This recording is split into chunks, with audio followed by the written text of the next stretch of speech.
3 weeks. That's how long I had until the wedding, until Vanessa. The final fittings for the dress were done. The venue was booked. The menu finalized. Her Pinterest board had been meticulously cross-referenced for every floral arrangement and place setting. I had just paid the deposit for the band. Vanessa had been clear.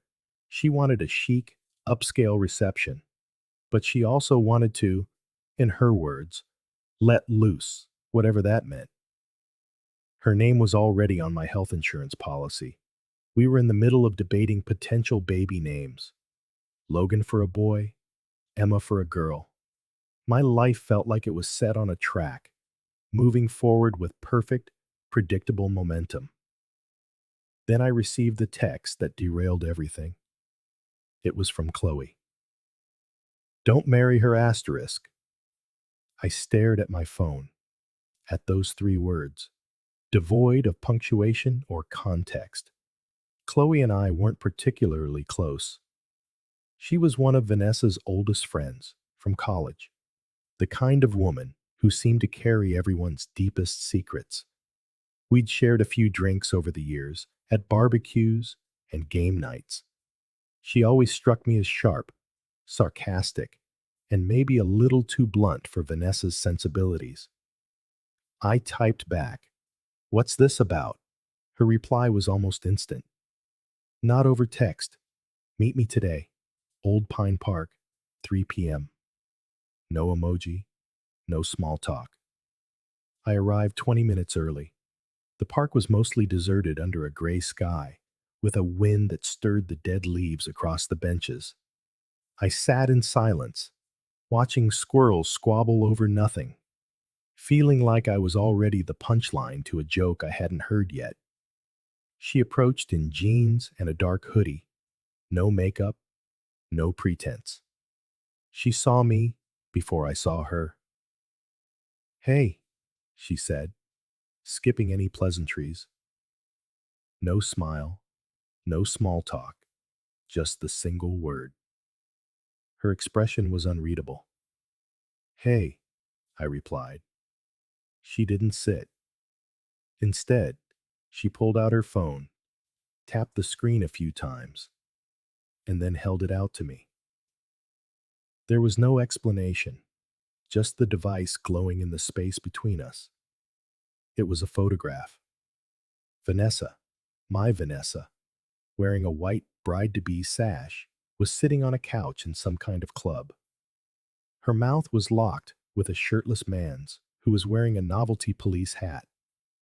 Her hands were tangled in his hair, while one of his was high up under her dress. A slice of her left thigh and her underwear were visible. I blinked. "That was her bachelorette party 2 days ago," Chloe stated, her voice flat, as if she'd given up any inclination to soften the blow. She swiped to the next photo. It showed Vanessa grinding on the man's lap, her head thrown back, eyes closed. The third photo showed Vanessa laughing, holding a bottle in one hand and her high heel in the other. Her lipstick was smeared, her eyes glassy. "She left with him," Chloe said. I didn't answer, just kept staring at the image, as if it might spontaneously reconfigure itself into something excusable. Vanessa had insisted on having the bachelor and bachelorette parties well in advance, saying she didn't want to look puffy or hungover at the wedding. "Give me time to detox and be radiant," she'd joked. I remember laughing, thinking how thoughtful that was. Now, it just seemed pathetic. I handed the phone back, breathing slowly through my nose. My jaw was clenched so tight, every muscle in my face felt alien.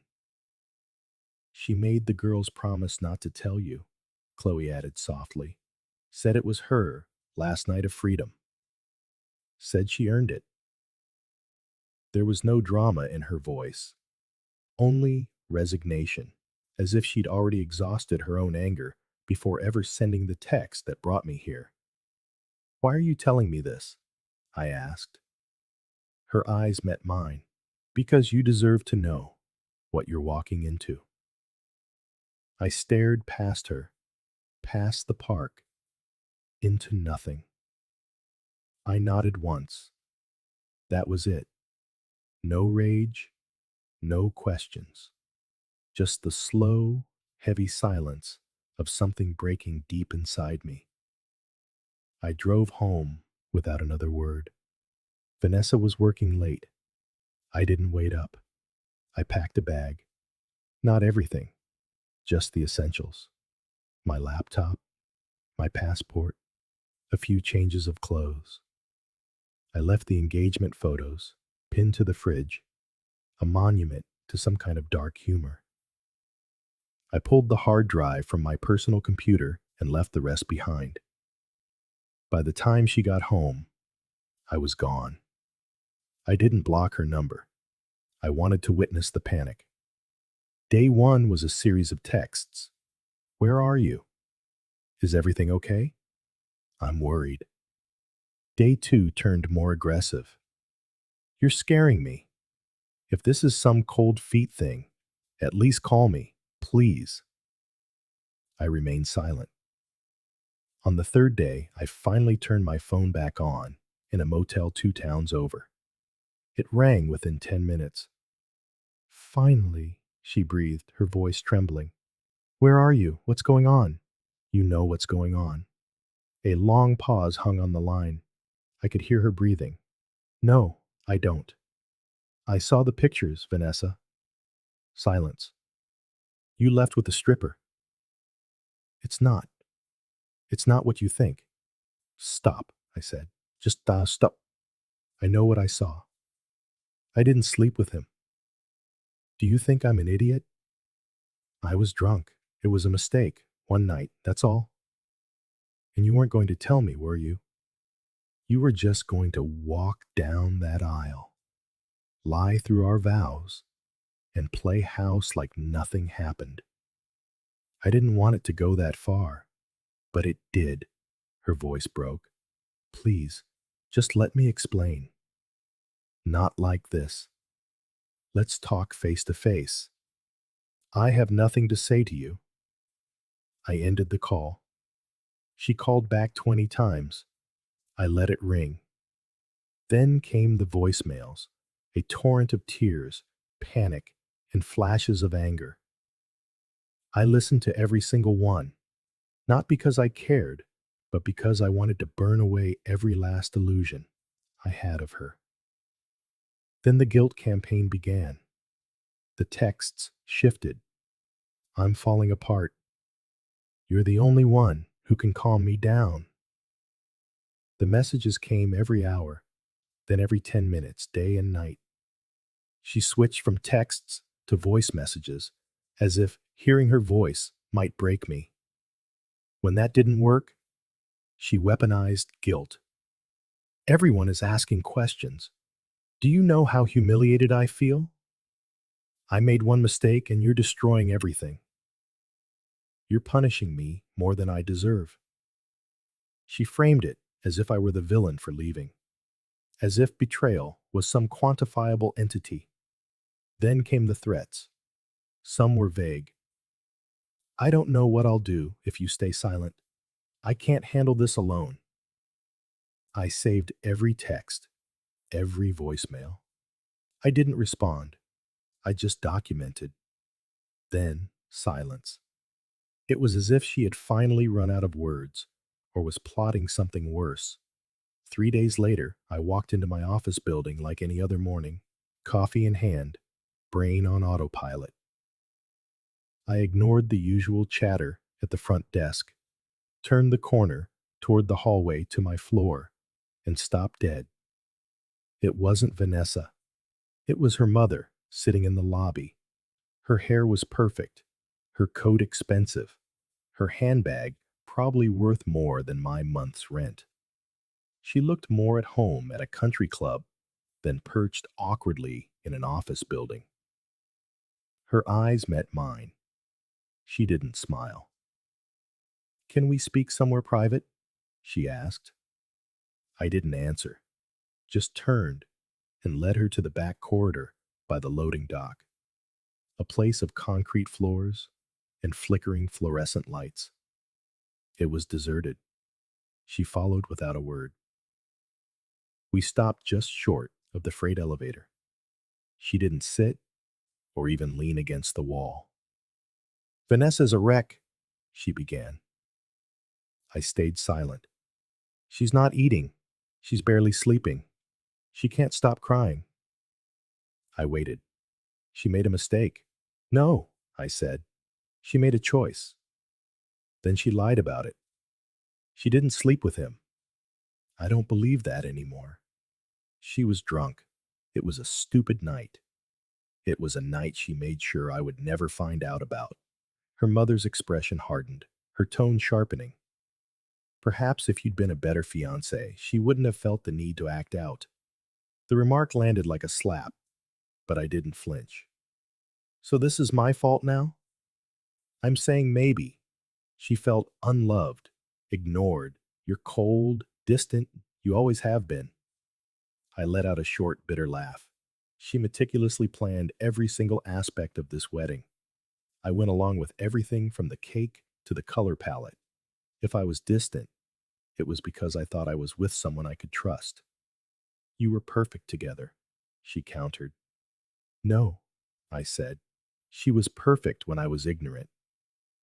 She glanced around the hallway as if she needed air. "Are you really going to throw it all away? Her? Us?" "There's nothing left to throw away." Her jaw tightened. "You're making a mistake," she said, her voice now ice. "And when this all blows over, don't expect her to take you back." I nodded once. "Goodbye, ma'am." Then I turned and walked away without looking back. I blocked her number, but it wasn't over. 2 days later, her father showed up. He didn't knock. He just waited in the motel parking lot until I stepped outside for a smoke, leaning against a silver BMW, tapping on his phone. The moment he saw me, he pocketed it. "You're a hard man to find," he said. I took a drag from my cigarette and said nothing. "We need to talk." "I'm pretty sure we don't." He stepped closer. "You've embarrassed her. You've humiliated our family. People are talking." "She did that." His eyes narrowed. "We've put over $30,000 into the venue. The food, the flowers, the dress, the photographer. Do you have any idea the damage you've caused?" "Oh, I understand," I said coldly. "She cheats, and somehow I owe you money." "You broke a binding agreement." "Show me the contract." He didn't like that. "I always thought there was something off about you," he muttered. "My wife said you had a killer's eyes." I should have listened to her gut. "A killer's eyes," I repeated. "Nice. She is still willing to forgive you." "That's generous of her." He moved toward me, his proximity becoming uncomfortable. "Look, son, I don't care how hurt your feelings are. You either show up and fix this, or you'll be paying us back in court." I flicked my cigarette at his feet. "You go ahead and try." The next morning, Vanessa appeared, not unannounced. She texted first, saying she needed 5 minutes, that she was parked outside. I glanced out the window. She was in her white Lexus, engine running, hands clenched on the steering wheel, like she was about to snap it in two. I don't know why I went down. Maybe I wanted to see the wreckage up close. I got into the passenger seat. "You look like hell," I said. She managed a joyless laugh. "So do you." We sat in silence for a moment. Her eyeliner was smudged, but she'd clearly tried to make herself presentable. She had lipstick on, as if she thought this was some kind of date. "I miss you," she whispered. "No," I said. "You miss the control." She stared at me, genuinely seeming to search for some older version of me behind my face. Then she leaned forward, her voice low. "Look, if it will make things even, you can sleep with someone." I blinked. "What?" "I'm serious," she said. One time. Pick whoever you want. I won't even be mad. We're still engaged. That has to mean something. I don't want this to be the end. You think this is about revenge? I think it's about balance, she said carefully. You're entitled to something too, after what happened. I just stared at her, my face a mask, perfectly still. You think letting me sleep with someone else erases what you did? I think it's a gesture. No, I said. It's pathetic. Her face crumpled. I'm trying, okay? I'm doing everything I can to fix this. Fix asterisk this asterisk, I cut in. Not your reputation. Don't do that, she snapped. Don't act all saintly and untouched, as if I never cheated on you. You're acting like I'm some kind of criminal. No, I said, leaning closer.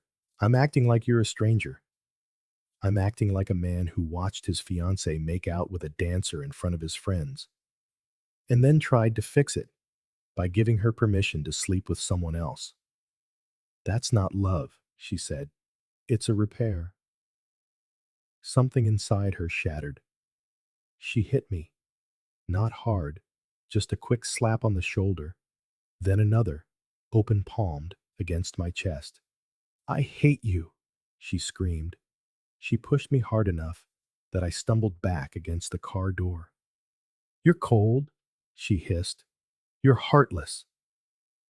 I met her gaze, calm, impassive. No, I just finally see you clearly. I opened the door and got out. Don't you walk away from me, she yelled from behind. You're not done with me. I turned back. You once offered me a free pass, I said, like a coupon.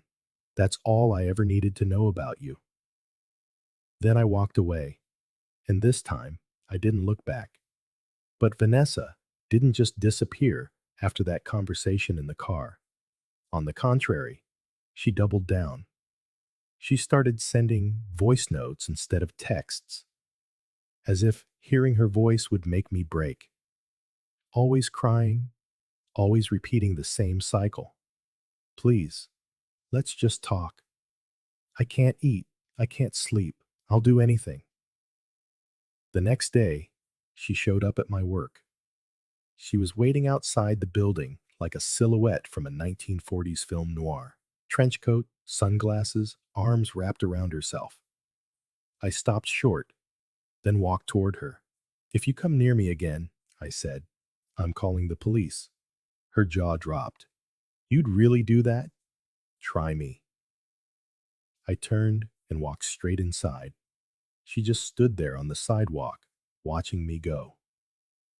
That evening, I booked a legal consultation. The next morning, I was sitting across from a lawyer in a quiet office above a tile shop. He was a no-nonsense guy in his 40s, sleeves rolled up, brows rolled up, methodically examining the messages on my phone one by one. This is more than enough, he said. She won't leave you alone. She's showing up at your job, blowing up your phone. It's a pattern. She's not dangerous, I said. She's just spiraling. It's enough, he replied. You don't have to wait for her to cross a bigger line. She's already crossed plenty. He tapped his pen on the screen. What happened at your work? That's the whole thing right there. Showing up at your job uninvited is a power move. It's not acceptable. I leaned back. She used to be so calculating. Now it feels like she's on fire and trying to pull me down with her. Breakups don't make people lose their minds, he said. They just show you the ones who never had one to begin with. He drafted everything quickly, had me look it over. This won't stop her feelings, he added, but it will put a wall between them and you. 3 days later, the order was served to her directly by a process server. No contact, no calls, no texts, no showing up anywhere I might be. I thought that would be the end of it. It wasn't.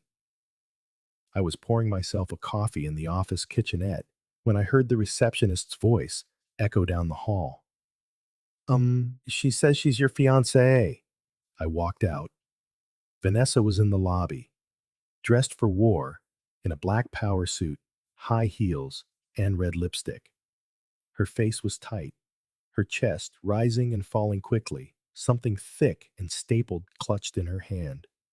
The moment she saw me, she strode forward and threw a stack of legal documents in my face. The pages slapped against my chest and fluttered to the floor. You want a war? She spat. Fine. Here's your war. I glanced down. Asterisk Morgan versus my name. Civil complaint. $32,800. The same list I'd seen the day before, now warm from her hand. They're suing me. No, she hissed. Asterisk. We were asterisk suing you. You don't just disappear and humiliate people like this. You left me to clean up the mess. You asterisk made asterisk the mess, I said coldly.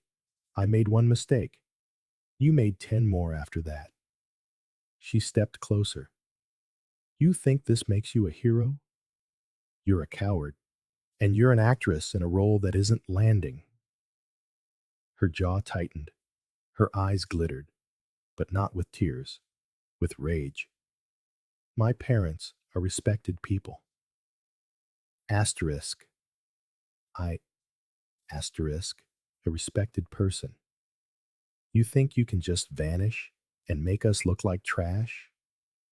I bent down slowly, gathered the papers, and held them out to her. You're doing a fine job of that all by yourself. She slapped them out of my hand again. I swear to God, if you don't fix this, asterisk, what? Cry harder? Send another threat? Show up with yet another bill for emotional damages? She glanced around, realizing that people were watching, their eyes fixed on us.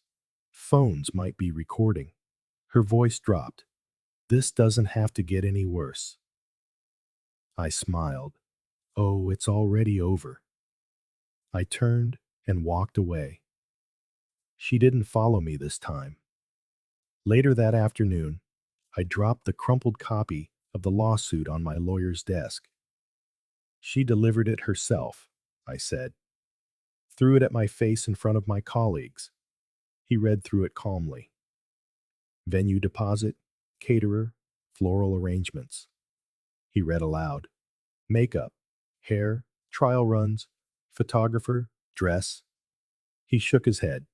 They have no contract, no prenuptial agreement, no written understanding of financial liability. The part about emotional damages is laughable. It'll be thrown out before a judge can even blink. So I don't owe them anything? Not a dime. I leaned back. Good. He flipped to the last page, the cherry on top. Emotional damages for abandonment of the bride during an engagement contract. I sank into the chair. They actually put that in writing? He nodded. They think you'll crack, that you'll settle fast to avoid the public embarrassment, the gossip. They don't know me. That night, I posted a simple note online. Asterisk. The wedding is canceled. There will be no new date. Please respect my privacy. 10 minutes later, I got a voicemail from Vanessa's sister. Her voice was pure venom. You're breaking her, you know that? She's not sleeping, she's not eating. She's going to end up in the hospital, and you're just standing there watching her bleed. I didn't reply. I didn't even save it. Later that day, my phone rang with an unknown number. Voicemail. Her voice, trembling and thin. I'm going to the bridge. If you don't come, it's on you. I drove like a man possessed, my heart strangely calm. Not out of fear for her life, but because if she was really going to see this charade through, it needed a final, definitive line drawn under it. It was raining when I arrived, a cold, stinging rain that pricked at your face. She was standing at the rail, arms spread wide, soaked to the bone in that stupid white raincoat she loved. "Don't do this!" I shouted, jogging toward her. She turned slowly. Mascara ran down her cheeks, wet strands of hair clinging to her neck. Her smile was soft, too soft. "I knew you'd come." "You don't scare me," I said. "I scare myself," she whispered. I walked closer, my hands in my pockets, calm, no panic, not this time. "You don't want to jump, Vanessa." She tilted her head. "How do you know?" "Because you're wearing makeup." She blinked, her lips parted slightly. "If this were real, you wouldn't care what you looked like. You're here because you want me to come running, to cry, to beg, to hold you." Silence. "You don't want to die," I said. "You want to win. I want you to see what you're doing to me." "No," I said. "I want you to see what you did to asterisk us, asterisk." "You could forgive me," she said, her voice trembling. "People come back from worse. I'm not people." She took a shaky breath. "Please, don't leave me like this." "You already left me," I said. "You betrayed me. You lied. You had everyone lie for you. This is who you are." She slapped me, hard, the rain dripping from her fingers. I didn't flinch. I turned around. This time, I didn't look back. She didn't jump. The courtroom wasn't packed, but the tension made it feel suffocating. Her parents sat at the plaintiff's table, stiff and proper. Her mother adorned in pearls with impeccable posture. Her father in a tailored suit with a smug air that wouldn't last. Vanessa wasn't there. Of course not. She was letting them fight her battles while she hid. The hearing moved quickly at first. Her parents' lawyer stood and recited their complaint like a script. My clients invested significant resources into a formal union that was callously abandoned by the defendant. This has caused not only financial loss, but also severe emotional distress. My lawyer stood. "Your Honor, may I respond directly?" The judge nodded. "Proceed." He stepped forward, calm and measured. "Let's talk about why this wedding didn't happen," he began. "Not in theory, in detail." He dropped a binder full of printed texts and screenshots onto the table with a heavy thud. "These are messages exchanged between Miss Vanessa Morgan and her friends in the days before and after her bachelorette party." He reached into his briefcase and produced a sealed plastic evidence bag. Inside was a delicate pair of white lace underwear sealed and tagged. The judge blinked. The gallery murmured. "These were recovered from the home of a man named Marcus Bell." My lawyer continued. "He was the entertainer at Miss Morgan's bachelorette party. He left town shortly after, but was recently contacted and deposed." My lawyer turned a page in the binder. He provided a sworn statement. It confirms Miss Morgan left the venue with him that night, spent the night at his apartment, and left this behind. Gasps, audible gasps. The judge leaned forward, adjusting his glasses. "You're stating this is from the individual involved?" "Yes, Your Honor. He also stated that Miss Morgan told him, and I quote, 'It's my last night as a free woman. Might as well make it count.'" Her mother made a faint, strangled sound. Her father's hand tightened on the table. "Does the plaintiff dispute any of this?" the judge asked. In a clipped voice, their lawyer stammered, "Your Honor, my clients were unaware of these developments." "That's your defense?" the judge shot back. "Ignorance?" He held up the plastic bag with two fingers, visibly disgusted. This is not how a bride prepares for a wedding. This isn't emotional injury. This is a cover-up. He turned his gaze on her parents. You're lucky I'm only dismissing the case. He nodded to me. This man doesn't owe you a cent, and your daughter owes him the truth. He paused, then added, his voice cold and clear. Perhaps what she really needs is a mirror. He brought the gavel down. Case dismissed with prejudice. They left quickly. Her father strode ahead like a man trying to outrun his own humiliation. Her mother followed, heels clicking behind him, clutching the rejected court documents in her manicured hand. But just as they were crossing the courthouse hall, her mother finally broke. This is your fault, she hissed at her husband, her voice loud and sharp. No more pretense. He spun around to face her. Excuse me? You're the one who let her grow up, thinking she could lie her way out of anything. Oh, don't you start with that, he snarled. You're the one who covered for her every time she messed up. I didn't cover for her. I protected her. Someone had to, because you were too busy playing golf to be a father. The argument erupted in the open hall, echoing off the marble walls. A clerk froze behind the desk. A pair of law students stopped mid-stride.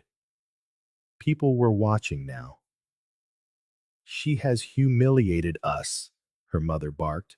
She has disgraced this family. Her father cut her off, pointing a finger back at me. He didn't disgrace us. She did. She turned on me then, her eyes burning, her finger outstretched as if delivering her own verdict. This is what you wanted, isn't it? She cried. To ruin her, to turn us into a circus. I didn't move. I didn't say a word. You did this to yourself. Her mother's lips curled into a sneer. You're disgusting. I smiled. And you're fired.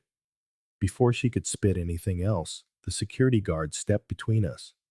All right, take it outside, you two. Her father didn't need to be told twice. He practically scrambled out the front doors. Her mother lingered for a second longer, breathing heavily.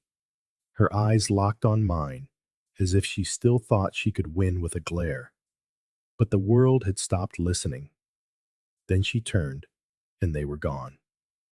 I pushed my way through the doors into the cold afternoon air. And there she was, Chloe. Leaning against a brick column by the steps, arms crossed, a scarf hanging loosely around her neck. Her eyes found mine, as if she'd been waiting there the whole time. I stopped. You stayed, I said. Figured someone should. I walked down the steps, loosening my tie halfway, and let out a long breath. It was a circus. You were the only one who didn't look like a clown. I almost smiled. You saw all of it. She nodded. The meltdown. The father going white as a sheet. The mother trying to blame gravity and... She paused. And I'm glad you burned it all to the ground. We stood in silence for a moment. The city churned around us. Horns, traffic, life moving on. For the first time in months, I felt a sense of peace. Want to get a drink? She asked. You look like you could use something stronger than coffee. Honestly, I replied, I just want to sit somewhere quiet with someone who isn't fake crying or throwing subpoenas at me. She raised an eyebrow. Put that way, it's weirdly touching. I shrugged. I'm a weird guy now, I guess. Chloe hesitated, then gestured down the street. I'm parked around the corner. We'll go to my place, I said. I've got whiskey and silence. Perfect. We walked side by side. No contact, no rush. Just two people who had circled each other in the storm and were finally stepping out into the clear air. I didn't know where this was going, but for the first time in a long time, I didn't feel angry or bitter or broken. I just felt ready. 3 weeks passed. No more texts from Vanessa. No more theatrics on a bridge. No voicemails, letters, or impromptu appearances. She had completely vanished. At first, I thought maybe she'd finally moved on, found someone else to manipulate, or maybe she'd buried it all under a layer of therapy and wine. But silence doesn't always mean peace. It means something is brewing. I didn't ask about her, didn't stalk her social media. I didn't care. But the world has a way of bringing you the news, whether you want it or not. It was Chloe who told me. We were on her couch one night, half watching a movie neither of us was interested in, when her phone lit up with a text. She stared at it for a moment, then held it out to me. From my cousin, she said. She still runs in Vanessa's circle. Sort of. The message was brief. Vanessa had checked herself in. Psychiatric facility. A complete nervous breakdown. Her parents were trying to keep it quiet. I read it twice, then set the phone down. There was no reaction, no smile, no satisfaction, just a long, slow exhale. She broke? I asked. Chloe nodded. Apparently, she disappeared for 2 days, left her phone at home. They found her asleep in her car at a rest stop, an hour out of town. Said she couldn't remember how she got there. Playing the pity card, Chloe looked at me. No, this was real, messy, real. Her mother's been silent for days. Her father keeps calling lawyers, trying to get records sealed. And Vanessa? Well, I guess she finally ran out of people to lie to. I didn't say anything. After a moment, Chloe asked, "Do you feel sorry for her?" I thought about it. No, I said softly. I just feel nothing. That's what surprised me the most.